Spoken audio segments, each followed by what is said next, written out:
क्या आप तुरंत दुनिया के सबसे बड़े सांप का नाम बता सकते हैं?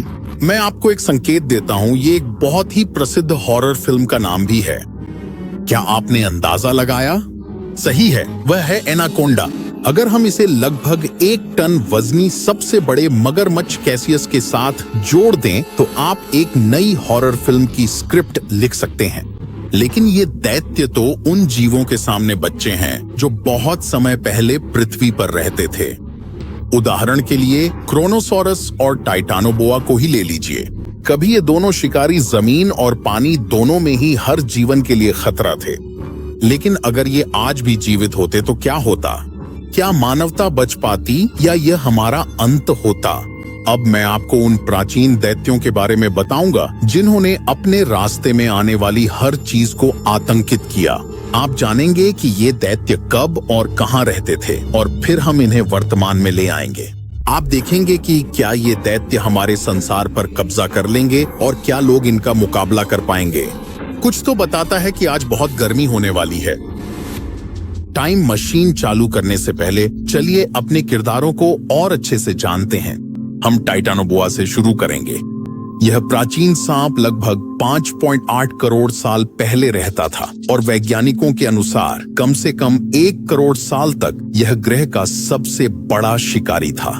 इसकी लंबाई 13 मीटर यानी 43 फीट तक पहुंच जाती थी और इसका वजन 1 टन से भी अधिक था। क्या आप इस दैत्य की कल्पना कर सकते हैं? यहाँ आपके लिए एक चित्रण है। अगर आप जमीन पर 2 जिराफ लिटा दें तो भी टाइटानोबोआ उनसे लंबा होगा, या आप बस इन 2 कशेरुकाओं को देख सकते हैं। बाईं ओर का मॉडल एनाकोंडा का है और दाईं ओर का टाइटानोबोआ का।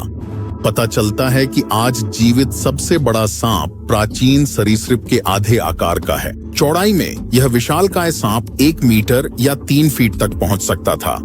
यह आसानी से एक युवा दरियाई घोड़े को निगल सकता था। सच है, प्राचीन समय में वहां दरियाई घोड़े नहीं थे। टाइटानोबोआ मछलियां खाना पसंद करता था और यह दैत्य अंधेरे दलदलों और नदियों में पाया जा सकता था।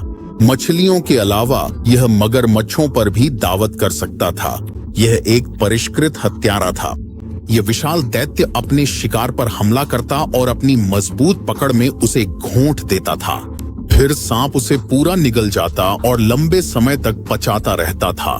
शिकार को उस दबाव का सामना करना पड़ता था जो ब्रुकलिन ब्रिज के वजन के 1.5 गुना के बराबर था।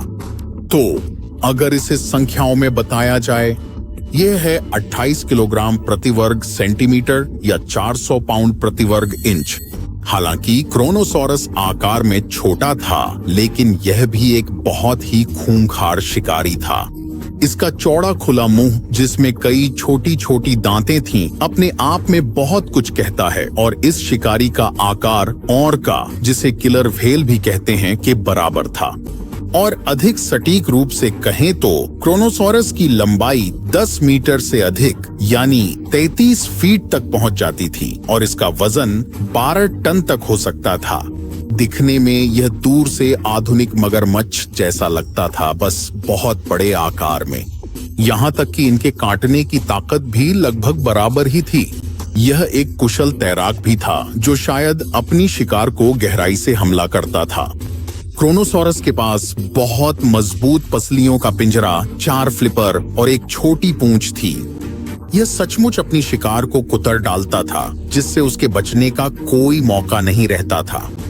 क्रोनोसॉरस कभी भी टाइटानोबोआ से नहीं मिल सकता था क्योंकि वे अलग अलग काल में रहते थे और शायद उनकी पसंदीदा आवाज भी अलग थी।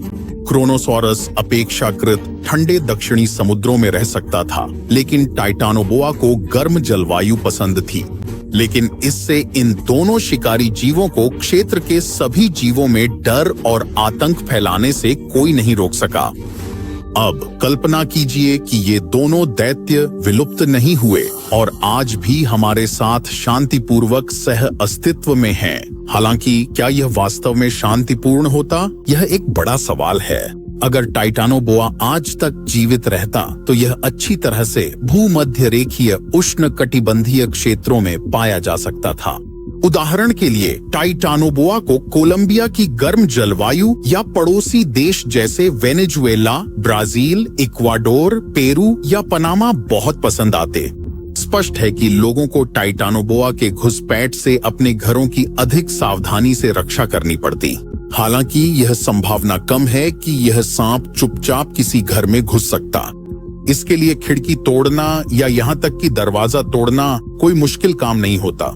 सौभाग्य से यह व्यवहार अभी भी सांपों के लिए असामान्य है, लेकिन फिर भी घुसपैठियों से अपनी सुरक्षा के लिए लोगों को अपने घरों के चारों ओर हाई वोल्टेज बाड़ लगानी पड़ती और एहतियात के तौर पर तकिए के नीचे एक बड़ा स्टन गन रखना पड़ता। शोरगुल वाले महानगरों में एक विशाल सांप के जीवित रहने की कोई संभावना नहीं होती, सिवाय इसके कि वह गलती से कहीं हीटिंग मैन के नीचे पहुंच जाए। ये एक आराम है जिसे एक सरीसृप शायद पसंद करेगा, लेकिन भोजन के रूप में चूहे शायद उसे पसंद नहीं आएंगे। वैसे सबसे अधिक संभावना है कि वह लोगों में भोजन के स्रोत के रूप में कोई दिलचस्पी नहीं रखेगी। डरावनी फिल्मों में एनाकोंडा अक्सर लोगों को निगल जाती है, हालांकि असलियत में वह शायद ही कभी किसी व्यक्ति पर हमला करती है। यह माना जा सकता है कि उसका दूर का पूर्वज भी हमारे प्रति उदासीन ही रहता, लेकिन लोगों के लिए टाइटानोबोआ एक स्वागत योग्य ट्रॉफी हो सकती थी। दुनिया का कोई भी चिड़ियाघर ऐसे कीमती नमूने को पाने का सपना देखेगा और उसकी खाल एक असली शिकार होगी। जो लोग इन विशालकाय सांपों को पकड़ेंगे वे सचमुच राष्ट्रीय हीरो बन जाएंगे।